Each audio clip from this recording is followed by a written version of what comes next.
ایک اور اہم گزارش یہ ہے، حالیہ آپ کے متعلق ایک گفتگو چل رہی ہے کہ آپ سے کسی سائل نے ایک مجلس میں سوال کیا کہ حضرت علی رضی اللہ تعالیٰ عنہ افضل ہیں، حضرت ابوبکر صدیق رضی اللہ تعالیٰ عنہ افضل ہیں۔ آپ نے فرمایا کہ خلافت میں سیدنا ابوبکر صدیق افضل ہیں اور دمادی میں سیدنا علی المرتضیٰ رضی اللہ تعالیٰ عنہ افضل ہیں۔ ہمارے بعض ساتھیوں نے ہمیں بھی اسی سوال بھیجے کہ کیا اس کے متعلق آپ کا ذاتی نظریہ کیا ہے؟ آج ذرا کھل کے اس پہ اپنی وضاحت دیں، اس طور پہ کہ جن لوگوں کا یہ ذہن ہے یا یہ بات ہے کہ اس سے حضرت عثمان رضی اللہ تعالیٰ عنہ کی فضیلت میں کمی آ رہی ہے، تو اس متعلق آپ کیا کہتے ہیں؟ کہیں کیا آپ کے دل میں اس سے کوئی یہ بات ایسی سامنے آتی ہے کہ حضرت عثمان رضی اللہ تعالیٰ عنہ کی فضیلت میں کوئی کمی؟ استغفر اللہ، آپ نے بہت اچھا کیا ہے، پوچھ لیا ہے۔ میں اس پر پہلے بھی اپنا نقطہ نظر دے چکا ہوں، لیکن جس رنگ کی اینک پہنی ہوتی ہے اس رنگ کا بندے کو سامنے والا نظر آتا ہے۔ میں سنجیدہ طبقے علماء حضرات کی بات تو نہیں کرتا، لیکن جو چند لونڈے قسم کے بیٹھے ہوئے ہیں نا، انہوں نے وہ بات کر دینی ہے جو بات ہم نے منہ سے نکالی نہیں ہے۔ یہ پچھلے سال کی بات ہے، سندھ میں مجھ سے کئی سوالات ہوئے ہیں، ٹھیک ہے، ان میں صرف ایک سوال کو کاٹا گیا، باقی اس کی بات کو چھوڑ دیا گیا۔ بار بار پوچھ رہے ہیں حضرت علی کی فضیلت بتائیں، حضرت علی کی اس طرح کی، یعنی اہل سنت والجماعت حضرت علی المرتضیٰ کی فضائل نہیں مانتے، سوالات آ رہے ہیں۔ ٹھیک ہو، تو اس کے جواب میں نے صرف حضرت علی المرتضیٰ رضی اللہ تعالیٰ عنہ کے حوالے سے ان کی ایک جزئی فضیلت ذکر کی ہے کہ سیدنا علی، اس کا پس منظر یہ ہے کہ اس سے پہلے بھی اسی موضوع پہ آپ سے سوالات ہو رہے تھے، پوری ترتیب چل رہی تھی اس جلسے میں، سوالات کی پوری لائن ہوتی ہے۔ حضرت آپ ہمارا سیشن دیکھیں تو پوری ترتیب ہے، میرے خیال میں ایک جلسے میں 10 سے 15 باتیں آ جاتی ہیں، 10 سے 15 بھی کم از کم، اس سے زائد بھی ہوتا ہے۔ سیدنا علی المرتضیٰ رضی اللہ عنہ کی جزئی فضیلت ہے کہ حضرت علی المرتضیٰ رسالت مآب علیہ الصلوۃ والسلام کی نسل کی بڑھوتری کا سبب ہے، دامادوں میں ان کی یہ ایک فضیلت جزئی ہے۔ حاشا کاللہ میں نے حضرت عثمان غنی رضی اللہ عنہ کا نہ کوئی نام لیا ہے اس پروگرام میں، نہ سیدنا عثمان غنی رضی اللہ عنہ پہ کوئی رد کرنے کا میں سوچ ہی نہیں سکتا، میرا ایمان کا حصہ محور ہے۔ اس کو پتہ نہیں خواہ مخواہ سے حضرت عثمان غنی رضی اللہ عنہ کے خلاف بنا دیا گیا۔ پھر کچھ لڑکوں نے واٹس ایپ پہ رابطہ کیا تو میں نے کہا یار تمہاری سوائی ذہنیت ہے، اس پہ کچھ لوگوں نے کیا سے کیا معاملہ بنا دیا۔ میں آپ کو آج ایک حقیقتاً بات عرض کرتا ہوں۔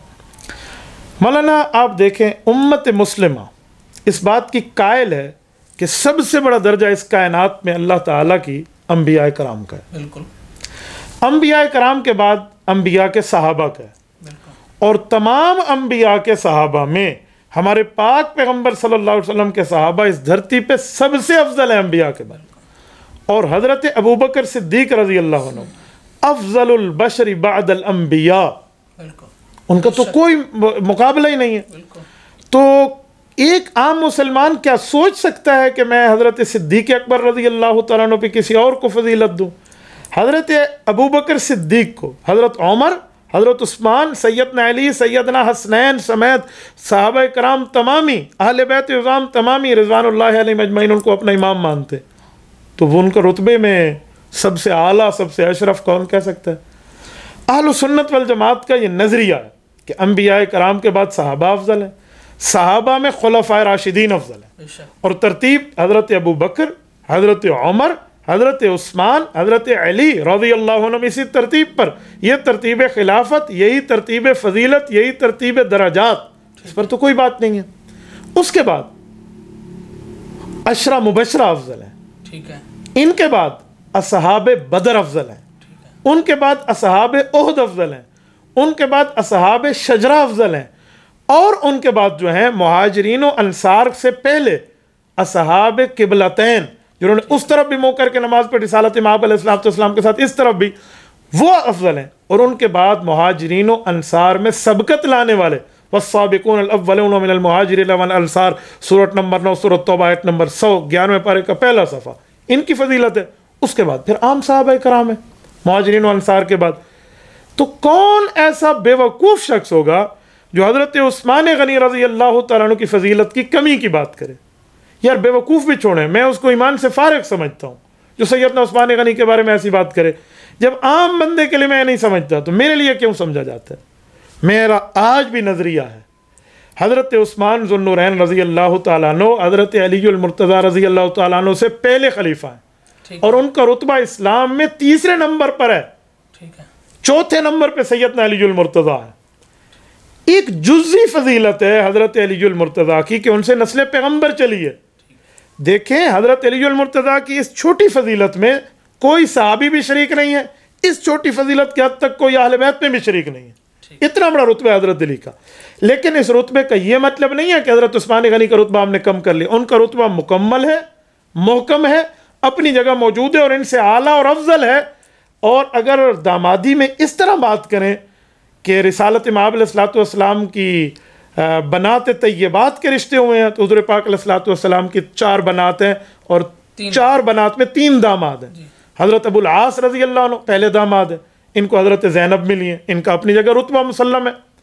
اور اگر اس حوالے سے دامادوں میں دیکھیں کہ بڑی بیٹی حضور کی ان کو ملی ہے، تو صرف اس وجہ سے جزئی فضیلت میں حضرت ابو العاص کا ایک رتبہ ہو جائے گا۔ اب یہ نہ سمجھ لینا میں نے اس کو حضرت معاملات باقی حضرت عثمان حضرت علی کے ساتھ کوئی کمپیئر کیا، نہیں، صرف اس فضیلت۔ اسی طرح حضرت عثمان کو 2 پیغمبر کے لخت جگر ملی ہیں، اس فضیلت میں عثمان غنی پوری امت نہیں، پوری انسانیت میں سب سے بڑا رتبہ رکھتے ہیں کہ حضرت عثمان وہ شخص ہیں جن کے عقد میں کسی نبی کی 2 بیٹیاں آئیں، اس رتبے میں ان کا کوئی مقابلہ نہیں ہے۔ اسی طرح حضرت علی المرتضیٰ ہیں، ان کو رسول اللہ کی چوتھی چہیتی پیاری بیٹی حضرت فاطمہ الزہرا رضی اللہ عنہ ملی ہیں اور ان سے نسل پیغمبر چلی ہے۔ قطعاً اس بات کا یہ مطلب نہیں ہے کہ حضرت عثمان غنی رضی اللہ عنہ پہ میں فضیلت دے رہا ہوں۔ حضرت عثمان غنی، میں ایک جملہ کہتا ہوں سنیں، حضرت عثمان غنی رضی اللہ عنہ کو بالفرض والمحال دامادی والی بات نہ ہو، پھر بھی حضرت عثمان غنی خلفائے ثلاثہ میں تیسرے نمبر پر ہے، چوتھے نمبر پہ سیدنا علی المرتضیٰ رضی اللہ عنہ ہے۔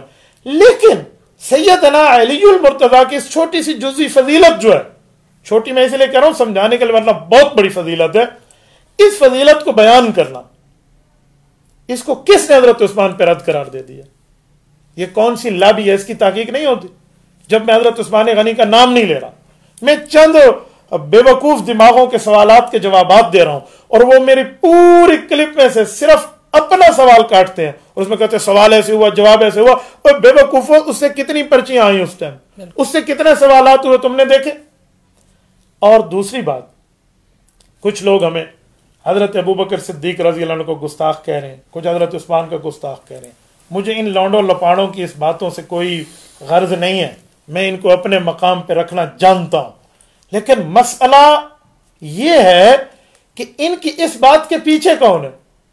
مولانا، یہ آپ نے دیکھا ہوگا پچھلے کچھ عرصے سے ہر 1-2 ہفتے کے بعد خاص ذہنیت کے تحت میرا ایک کلپ کاٹتے ہیں، پھر اس کو وائرل کرتے ہیں، پھر کچھ لوگ اس پہ معذرت کرتے ہیں، جی ہم استادوں کے کہنوں پہ ڈیلیٹ کر رہے ہیں، کچھ یہ کہہ رہے ہیں، کچھ وہ کہہ رہے ہیں، کچھ کہ یہ سوال، کچھ کہ وہ سوال۔ یہ خاص ذہنیت ہے، پہلے اس کو پروموٹ کرو، پھر اس کے بعد اس پہ معذرت کرو۔ مجھے کچھ بندے کہہ رہے ہیں حضرت سبقت لسانی ہو گئی ہے، رجوع فرما لیں۔ میں نے کہا رجوع کا کیا معنی؟ میں نے کوئی غلط بات کی؟ میں تو آج بھی کہتا ہوں حضرت علی المرتضیٰ کی ایک جزئی فضیلت ہے، اس جزئی فضیلت کی بنیاد پہ کلی فضیلت نہیں ہو جاتی۔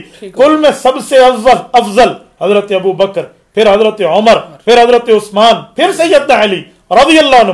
لیکن یار حضرت علی المرتضیٰ کے اس جزئی شرف کو، جزئی فضیلت کو حضرت عثمان غنی رضی اللہ عنہ کے مقابلے میں کون لا رہا ہے؟ میں نے تو آپ نے وہ کلپ سنا ہے؟ بالکل میں نے اس میں حضرت عثمان کا میں نے ذکر کیا، بالکل کوئی ذکر نہیں ہے کسی کے۔ تو جب نہیں کیا تو اس کو کس نے بنا لیا؟ اتنی سی بات ہے۔ اب میں ایک وضاحت کے طور پہ آپ کی خدمت میں ایک بات کر لی کہ حضرت عثمان ذو النورین رضی اللہ عنہ کو رتبہ سب سے برتر ہے اس حساب میں کہ اسلام میں تیسرے خلیفہ ہیں۔ ٹھیک ہے، تو جب میں سب سے برتر اس حساب میں کو کیا من حضرت ابوبکر پر کو فضیلت دے رہا ہوں؟ بھئی اس دھرتی پر پہلی فضیلت حضرت ابوبکر کی ہے، اس کا کوئی بے ایمان منکر نہیں ہے، پھر حضرت عمر کی ہے، پھر حضرت عثمان کی ہے، پھر حضرت علی کی ہے رضی اللہ عنہم۔ لیکن حضرت علی المرتضیٰ کی ایک وہ فضیلت جس میں کوئی شریک نہیں ہے، اس کا یہ مطلب نہیں ہے کہ ابوبکر صدیق رضی اللہ عنہ کی فضیلت کو آپ نفی کر دیں یا حضرت عثمان کی فضیلت کی نفی کر دیں۔ مجھ سے بڑے حضرات نے بھی رابطہ کیا، علماء کرام نے، خصوصاً حضرت مولانا عبدالجبار سلفی دامت برکاتہم، اسی طرح مولانا محمد رابغ رحمۃ اللہ علیہ کے فرزند ارجمند، اسی طرح حضرت مولانا اپنے مولانا اسحاق صاحب مظفر گڑھ سے، اسی طرح حضرت مولانا ابو ایوب قادری صاحب نے، خصوصاً استاد المکرم حضرت مولانا محمد الیاس گھمن دامت برکاتہم نے، سب سے میں نے جب یہی بات عرض کی تو انہوں نے کہا بالکل ٹھیک ہے، آپ کی اس بات میں تو کوئی قباحت موجود نہیں ہے، لیکن اس کو کس لیے آگے لے کر جایا جا رہا ہے، کس بنیاد پر آگے پیش کر رہے ہیں؟ تو میں نے ان حضرات کو عرض کی کہ حضرت یہ ایک خاص ذہنیت ہے. اب میں نہیں کہتا کہ ان کی بات کیا ہے، ان کی وجہ کیا، ان کا مطمع نظر کیا ہے، لیکن میں ایک جملہ کہتا ہوں، آج میرے ساتھ یہ لوگ کر رہے ہیں، کل کسی کے ساتھ ایسا کریں گے. بھائیو، ایک جملہ جب آپ کہتے ہیں اس کا یہ مطلب تھوڑی ہوتا ہے کہ آپ باقیوں پہ رد کر رہے ہیں. گفتگو میں سے صرف ایک ہی جملہ کاٹا جائے. میں ایک جملہ کہتا ہوں، ہم کہتے ہیں صدیق اکبر، کیا مانا؟ سب سے بڑا سچا. تو کوئی کہے تم نے تو حضور سے بڑا سچا کہہ دیا حضرت ابوبکر کو، کیا کرو گے؟ فاروق اعظم، سب سے زیادہ کفر و اسلام میں فرق کرنے والا، کہیں گے تم نے تو حضور پہ کہہ دیا. کیا ہم حضور کے مقابلے میں کہہ رہے ہیں؟ اللہ اکبر. ایسے میں کہتا ہوں حضرت عثمان غنی، غنی کا معنی سخی، نعوذ باللہ نعوذ باللہ نعوذ باللہ، باقیوں کو ہم کنجوس سمجھتے ہیں. یہ کیسے؟ حضرت علی شیر خدا، باقیوں کو نعوذ باللہ نعوذ باللہ بزدل سمجھتے ہیں. یار یہ کیسی بات؟ یہ بے وقوف چند طبقہ ہے، 2-4 لونڈے لپاڑے. حضرت میں کسی عالم دین کی بات نہیں کرتا، علماء کرام کا مقام اپنی جگہ ہے، قیادت کا مقام اپنی جگہ ہے، بڑوں کا مقام اپنی جگہ ہے، لیکن چند یہ لڑکے خواہ مخواہ سے ڈرامے بازی پیدا کرنا. تبھی میں ان کو کہتا ہوں ان لڑکوں کی حد تک کہ ان میں صبائی ذہنیت ہے، ان کو برداشت نہیں ہوتی اس طرح کی چھوٹی سی بات بھی. حالانکہ مجھے کہتے کس نے لکھا ہے؟ میں نے کہا یہ بتائیں. حضرت علی المرتضیٰ سے نسل پیغمبر چلی ہے؟ جی چلی ہے. تو میں نے کہا یہ کس نے لکھا ہے؟ پھر اگلی بات، واحد صاحب بھی ہیں جو اہل بیت میں بھی ہیں اور صحابہ میں سے بھی ہیں. حضرت میں ایک جملہ یہاں سمجھانے کے لیے عرض کرتا ہوں، حضرت عثمان غنی رضی اللہ تعالیٰ عنہ کو ذو النورین کہا جاتا ہے. کیا کوئی شخص سیدنا عثمان غنی رضی اللہ تعالیٰ عنہ کے رتبے سے انکار کرے گا؟ تو ان دوہرے داماد پیغمبر ہیں. اس دوہرے دامادی میں تو حضرت علی المرتضیٰ بھی شریک نہیں ہے، لیکن کون ہوگا جو اس مقابلے کی بات کرے گا؟ میں نے کہا دامادوں میں یہ فضیلت حضرت علی المرتضیٰ کو ہے کہ ان سے نسل پیغمبر چلی ہے. یار اتنی سی بات کے اوپر پتہ نہیں تشویش پائی جاتی ہے، فلاں پایا جاتا ہے. جزاک اللہ، بڑی خوبصورت بات. تبارك الذي نزل الفرقان على عبده ليكون للعالمين نذيرا.